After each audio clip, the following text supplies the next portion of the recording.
Let's dive straight into our Sunday roast where we serve up some of the hottest topics in rugby league. Of course, we know Mark Maguire, he has signed on with the Brisbane Broncos. So this leaves the question then, who replaces him as New South Wales State of Origin coach? Well, that's the big question, isn't it? There's been quite a bit of debate since Mark Maguire said he was going to the Broncos. I don't think they need to rush it. I mean, it's only October. I think if they can get Ivan Cleary, if Ivan Cleary wants to do it, and if Penrith let him do it, then I think they should go down that path. Well, and I think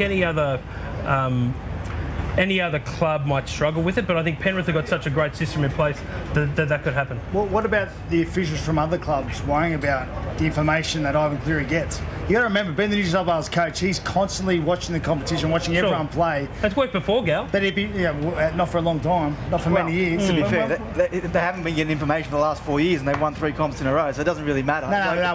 What I'm saying, but he, as New South Wales coach, should be getting information about every single player in the competition.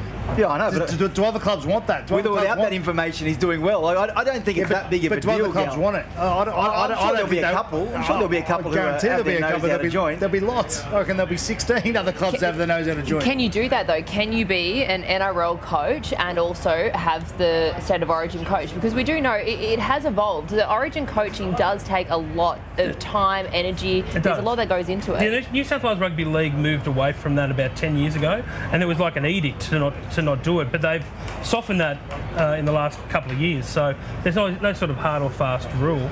I know. Who else then? Look, I said, I think Matt King, Michael Ennis, guys like that should be involved. But they're all assistant coaches at NRL clubs.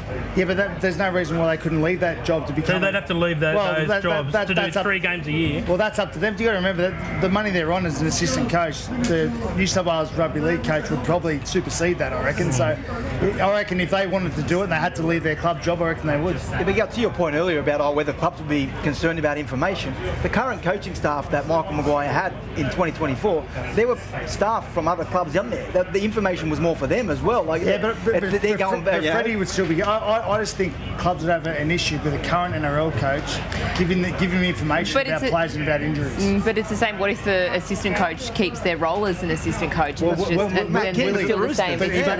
not be able to. He may not be allowed to. That's what I'm saying. If someone like Matt King or Michael Ennis had to give up their assistant coaching role to become New South Wales coach, I think that would be fair enough. So who are the other contenders? Well, Dave Trodden, the CEO of the New South Wales Rugby League, he's on holidays for the next couple of weeks. He doesn't get back towards the end of the month. And if you look back last year when they appointed Michael Maguire, it was November 30 that they appointed him. So there is no rush for it. I think Paul McGregor will come into the mix. I think guys like Michael Ennis, as you mentioned, will come into the mix. And if you consider the guys who've had experience, potentially Dean Young and Ben Hornby had a taste of it this year at South Sydney. You've got Nathan Brown with experience, but I don't think there's an obvious candidate, which is why they're going to go through a process and work out what the best person for the job is. And Step up, Gal. Get involved. And I'll stick with me under 14s team. Thank you very much. There's no pressure there. Hey, there's enough pressure there. Let me tell you. Gal, Gus Dream Team. What about Gus? I love it as a story, Gus. If Gus came back. Off air the other night, I was talking to Gus about it, and I asked him, and he came up with a very, very good one-liner I can't repeat.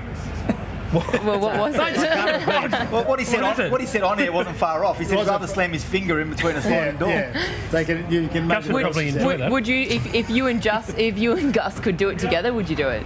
Look, I'd be happy to be involved and help New South Wales, but I don't have any ambition to be the New South Wales coach. I just don't. I don't have that ambition in life to be the head coach. It's not me. I think you've got to have an absolute love and passion and dedication to be a coach, and that's just not where I'm at the moment. You love Laurie Daly, Gal. You love playing under him, and there's talk that he perhaps may come back into it.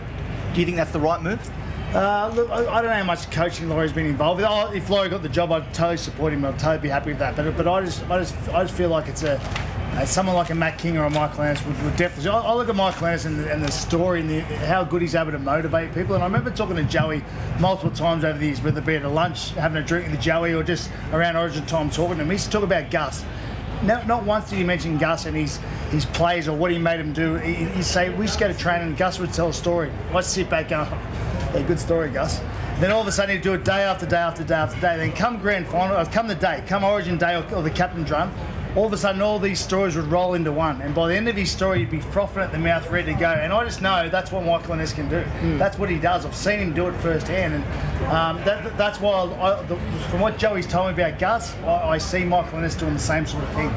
This year, NRL on 9 is your one-stop shop for all footy. That's right, Freddie.